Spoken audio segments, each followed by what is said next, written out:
Muchas gracias. Quiero empezar agradeciendo la presencia de los miembros del directorio y de los invitados especiales y la gente que nos sigue por las redes, agradeciendo la generosidad de las palabras de Beatrice Rangel, de nuestro presidente Tomás Regalado, del autor del prólogo y miembro ilustre de nuestro directorio, don Enrique Aristigueta Gramcho, y las palabras de nuestro querido presidente del Fondo Editorial, Carlos Alberto Montaner.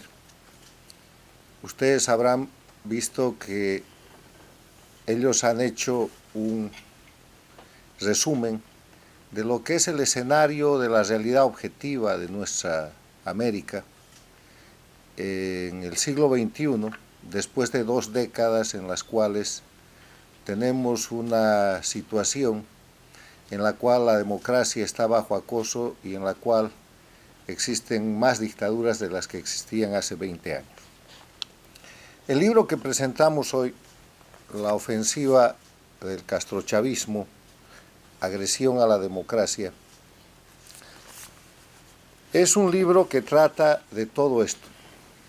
Pero como en todos mis libros, como en todas las presentaciones que hemos hecho de libros pasados, a veces 1 por año, a veces 2 por año en los últimos casi 10 años, quiero empezar leyendo la dedicatoria del libro, que en este caso es una dedicatoria de carácter muy personal, y que dice: a Carlos Tadeo, mi padre y mi mejor amigo, a quien me enseñó con el ejemplo que los principios y valores son lo esencial y trascendente del ser humano, a quien tengo vivo en mi conducta por su grandeza y valentía, y a quien no pude acompañar en su partida por la crueldad del exilio, pero que es mi guía en la lucha por la verdad, la libertad y la democracia.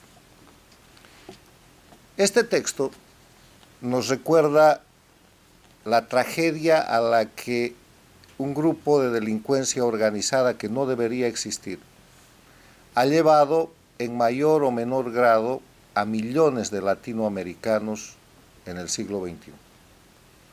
El año 1999 solamente había una dictadura, que era la dictadura cubana, y estaba agonizando. Pero Hugo Chávez llegó a la presidencia de Venezuela, tuvo la desvergüenza de decir que juraba sobre una moribunda constitución, desconociendo el Estado de Derecho y declarándose desde ese momento un violador del orden constitucional, y a partir de eso puso en marcha el rescate del castrismo con el dinero venezolano, con el petróleo venezolano, con toda la riqueza venezolana, para organizar un siglo XXI, que es un siglo XXI en el que se ha recreado el crimen organizado, en el que el castrismo, que debería ser extinto, ha tomado una figura que se llama el castrochavismo, y en el cual la confrontación, en vez de ser en el marco de la democracia y en vez de ser ideológica, es una confrontación entre dictaduras y democracia, es una confrontación entre delincuencia organizada y política.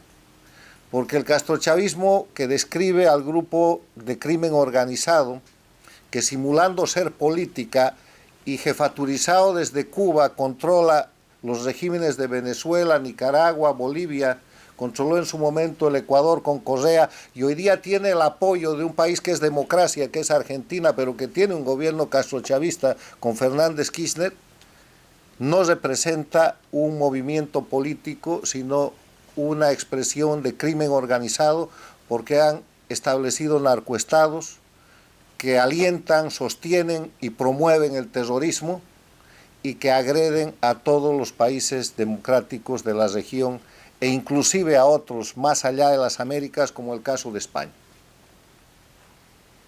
Lo que hace el libro Ofensiva del castrochavismo es un recorrido histórico y la presentación de hechos y de pruebas históricas de cómo desde Cuba y Venezuela se prepara y se ejecuta a partir del año 2019 una nueva oleada de ofensiva de agresión contra las democracias en las Américas.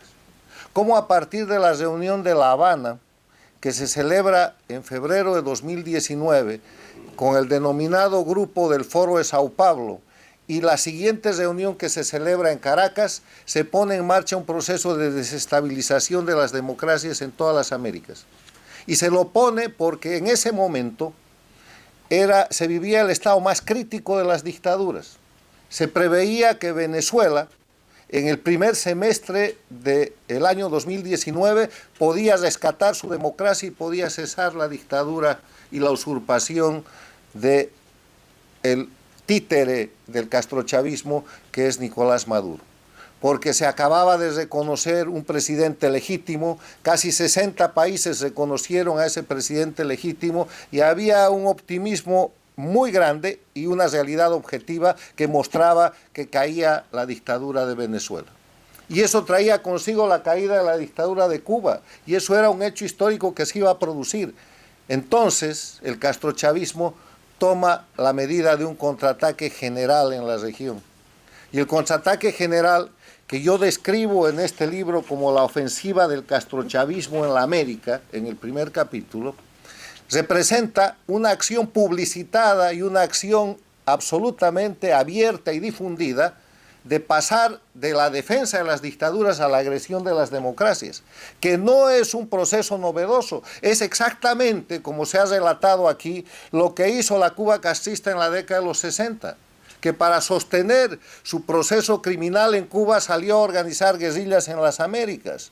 La guerrilla en Bolivia, donde murió el Che Guevara, el ataque a Venezuela, los ataques en Centroamérica, lo mismo que hizo en las décadas de los 70 y los 80, donde ensangrentó toda América Latina con guerrillas urbanas, con lo que se llama la guerra sucia en la Argentina, que fue una guerra civil, con los guerrilleros de los Tupamaros en el Uruguay, con los terroristas en el Brasil, inmiscuyéndose en narcotráfico frontalmente, como un estado receptor y el primero de los narcoestados, negociando abiertamente con los narcotraficantes, el colombiano Escobar Gaviria y el boliviano Suárez Gómez.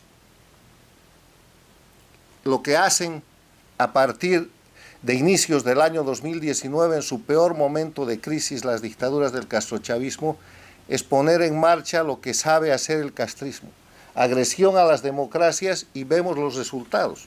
Golpe de Estado en octubre del 2019 en el Ecuador, que el presidente Lenín Moreno puede sujetar, no sin grandes daños a la economía y a la situación política del Ecuador. El incendio de Chile, que los chilenos insisten en que es un proceso interno que ha llevado a revisar su constitución y que ha llevado a un proceso de inestabilidad e incluso de crisis económica a ese país. Guerrilla en el Paraguay. Rearme de las FARC en Colombia a partir del territorio usurpado por la dictadura venezolana para desestabilizar la democracia colombiana. Ampliación de las acciones de guerrilla del ELN en Colombia con el mismo soporte venezolano. Desestabilización de gobiernos en Centroamérica. Agresión y ataques a los diferentes países de la región, incluyendo una feroz procedimiento de desestabilización contra el gobierno de Brasil. Cosa que no se detiene en el año 2019, pero que sí se confiesa. Porque cuando estas cosas empiezan a pasar, aparece Diosdado Cabello y dice: ¿qué tal la brisita bolivariana? Y hace mención al éxito de las acciones criminales, desestabilizadoras, conspiradoras, sediciosas y terroristas que está llevando adelante el castrochavismo desde la plataforma venezolana, aprovechando su presencia en Bolivia, operando bajo la dirección de Cuba y del G2 cubano. Y después sale Maduro, y Maduro celebra el éxito del plan de acción que había llevado adelante el Foro de Sao Paulo. Y llega la pandemia del coronavirus en el año 2020 y esto prosigue. Y la acción de desestabilización, la ofensiva del castrochavismo no se detiene. Y este año hemos visto Perú con 3 presidentes en una semana. Hemos visto Guatemala en un proceso de desestabilización. Estamos viendo de nuevo sacudida a Colombia. Estamos viendo la reactivación de la guerrilla del Paraguay con secuestros. Hemos visto la derrota que a través de la traición y de la corrupción se le ha impuesto al pueblo boliviano, haciendo retornar la dictadura plena. Estamos viendo la ejecución absolutamente descarada del gobierno de Fernández Kirchner desde la Argentina, que han convertido ese país en la plataforma de desestabilización del Cono Sur. Eso es la ofensiva del castrochavismo. Como se ha dicho aquí, no es nada nuevo. Es lo mismo que los cubanos castristas han hecho el 60, el 70, el 80. El 90 fue una década más o menos tranquila porque no había financiamiento. Se extinguió la Unión Soviética y cayó el muro de Berlín, pero el 99 llegó Chávez y el siglo que debió ser el siglo de la democracia plena en las Américas, el siglo XXI, es el siglo en el cual tenemos más dictaduras que las que tuvimos en el siglo XX, y además no son dictaduras de naturaleza política e ideológica, son dictaduras de crimen, de delincuencia organizada, y por eso se ha empezado a aplicar la Convención de Palermo contra el crimen organizado transnacional en tribunales de Nueva York y en tribunales de la Florida, y por eso Nicolás Maduro es un reo internacional buscado con $15 millones de premio por su captura. Por eso Diosdado Cabello es un criminal transnacional buscado en el marco de esa convención con $15 millones por su entrega o por su captura. Y así una lista de miembros de esos operadores del castrochavismo que están controlando y usurpando hoy día el poder en Venezuela. El libro tiene un primer capítulo que habla de que el castrochavismo es crimen organizado y no política, en el cual yo quiero resaltar dos de los subtítulos, dos de los ensayos que figuran aquí. La ofensiva del castrochavismo en América hace imperativo considerar el final de las dictaduras. Las democracias no pueden seguir permaneciendo inermes y no pueden tratar de buscar causas de justificación internas, como ha hecho el presidente de Colombia, Duque, como hace el presidente de Chile, Piñera, como hace el presidente del Paraguay, como hace diciendo que sus problemas de sedición, conspiración y alteración organizada del orden público son simplemente problemas internos.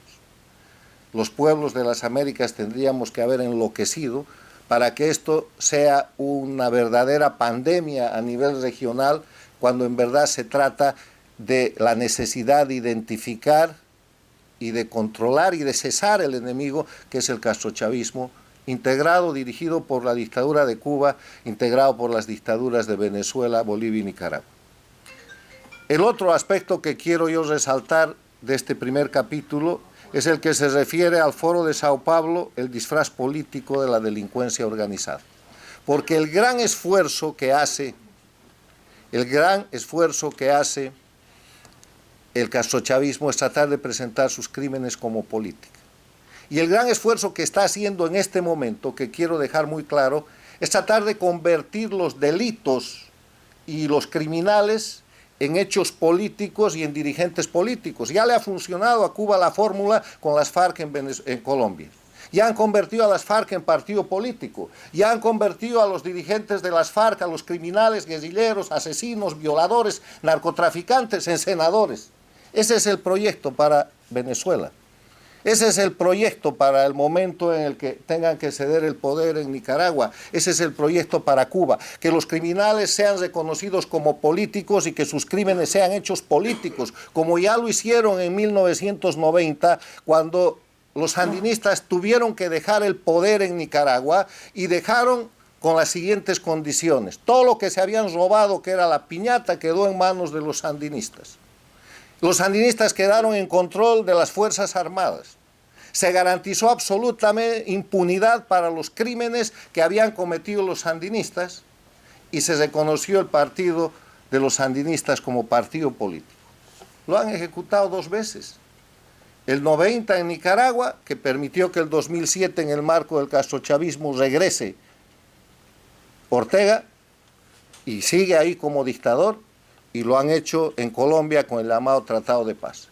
Convertir los crímenes en hechos políticos y a los criminales en dirigentes políticos y parte del sistema político, y eso no es democracia. Para que haya democracia tiene que haber rendición de cuentas y tiene que haber un esclarecimiento de la impunidad, así sea por medio de una justicia transitoria o de una justicia que establezca por lo menos la verdad. El segundo capítulo de este libro habla del doble estándar de la OEA, referido al momento en el que respecto a Bolivia, la OEA decidió apoyar la recontra e indefinida elección de Evo Morales, y después, cuando el pueblo boliviano en resistencia civil logró la renuncia de Evo Morales, se puso en la línea correcta, aceptando el informe de sus inspectores que mostraron que eso era un mega fraude.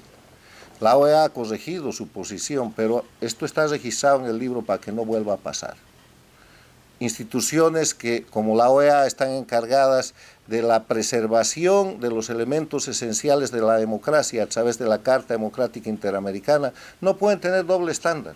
Y hoy día tenemos problemas en Bolivia, donde el 18 de octubre pasado ha habido un colosal fraude electoral, que a través del esfuerzo ciudadano está siendo ahora demostrado. Fraude electoral en el que han participado como cómplices los candidatos de oposición y el gobierno de transición que han entregado al pueblo boliviano de nuevo a la dictadura. Pero el pueblo se está reorganizando y está presentando pruebas precisamente hoy día de ese mega fraude electoral que simplemente, entre otras cosas, le ha aumentado casi un 20% de ciudadanos inexistentes al padrón electoral. Ha permitido que el día de las elecciones ninguno de los opositores mande delegados de control electoral a las mesas de elección. Y ha permitido que esos opositores y el gobierno interino proclamen antes de que se conozcan los resultados como ganador al partido y al candidato de la dictadura. Otro de los capítulos que toca este libro es Venezuela, un presidente sin gobierno y un dictador sin país. El señor Guaidó, un presidente que en 2 años no ha hecho gobierno. No ha nombrado ministros, no ha nombrado vicepresidente, no ha hecho Estado Mayor, no ha tomado iniciativas y Venezuela está pagando el precio. Y un dictador que tiene el repudio de más del 80%, demostrado el 6 de diciembre pasado, cuando el 81,6% no ha ido a votar, y del 18,4% que ha votado, no todos han tenido que votar por Maduro o por sus candidatos. Entonces, eso es un repudio que refleja el repudio que tiene cualquiera de estos dictadores. Evo Morales, que acaba de recibir un silletazo de su propia militancia en Bolivia, y que 4 días antes tuvo que disfrazarse y ocultarse para escapar en Potosí de una reunión donde era por su propia gente declarado indeseable. Y si Díaz-Canel o Castro se animan mañana a una reunión abierta, les va a pasar igual o peor. Maduro ya vota en un cuartel porque no puede salir del sistema de reclusión que se ha tenido que imponer por razones de seguridad. Y Ortega y Murillo viven prácticamente enclaustrados y desconectados de la gente, porque los dictadores como criminales viven en una condición de ocultamiento, como los ladrones, como los criminales, porque el pueblo los repudia. Y por eso no pueden durar y por eso no van a resistir la presión ciudadana acompañada de la presión internacional. El libro tiene además capítulos sobre Ecuador, transición y conspiración, sobre Cuba, sobre Colombia y sobre la Argentina. Yo termino insistiendo en algo.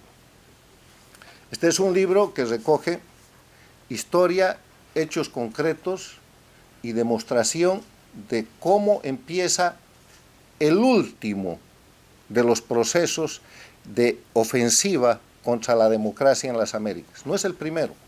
Sucedió en los 60, en los 70, en los 80. Ha sucedido, empezando este siglo, con los derrocamientos del presidente Larrúa en la Argentina, del presidente Mahuada en el Ecuador, del presidente Sánchez Lozada en Bolivia, del presidente Gutiérrez en el Ecuador. Ha sucedido en la OEA con el derrocamiento y falsificación del secretario general, el expresidente de Costa Rica, Miguel Ángel Rodríguez, en 2005. Ha sucedido con una cantidad de elementos, pero este es el último, el que está en vigencia y empieza el 2019. Es, como lo ha dicho nuestro presidente Tomás Regalado, un anuncio, una vacuna de lo que está pasando. Pero es además de eso un conjunto de hechos que están verificados. Este es un libro que recoge la realidad objetiva. La gente puede discutir el análisis que yo hago, pero los hechos no se pueden discutir. Las reuniones del Foro de San Pablo han sucedido, están en las redes, están confesadas. El golpe de Estado en el Ecuador ha sucedido. La falsificación, el fraude electoral en Bolivia el 2019 y la salida de Evo Morales, que él insiste en llamar golpe de Estado, que fue en verdad una renuncia, ha sucedido. La guerrilla en el Paraguay está ahí, el rearme de las FARC está ahí. Los hechos concretos están ahí y están en evolución y avanzan. Acaban de cometer un crimen electoral en Bolivia el 18 de octubre. Han cometido lo mismo en el estilo del castrochavismo el 6 de diciembre en Venezuela. Ahora van por Ecuador el 7 de febrero y se preparan para influir en abril en el Perú y para llevar adelante el proceso en noviembre en Nicaragua. El proceso de la ofensiva del castrochavismo está vigente y la recomendación es la misma. Hay que identificar el problema, hay que entender que esta no es una lucha ideológica. En el siglo XXI no estamos confrontando la derecha con la izquierda. Ese es el argumento de coartada que usa el castrochavismo. Aquí no hay derecha ni hay izquierda, ellos no son izquierda, ellos son crimen organizado. La confrontación es crimen organizado contra democracia. La confrontación es dictadura contra democracia, crimen organizado contra política. Y la estrategia del crimen organizado, de nuevo, es convertir sus crímenes en hechos políticos y convertir sus criminales en dirigentes políticos, con dos hechos históricos por lo menos, Nicaragua en 1990 y el Tratado de Paz de Colombia, que se ha suscrito hace unos años. De esto se trata la ofensiva del castrochavismo. Este es un proceso en curso y es un proceso, este libro lo único que trata de hacer es decir, señores, hay cosas que están pasando y hasta cuándo los gobiernos, los líderes, las democracias de las Américas van a seguir tolerando la agresión del castrochavismo de estos 20 años del siglo XXI, de estas 2 décadas, que son la reproducción de la agresión del castrismo desde hace 62 años. Muchas gracias.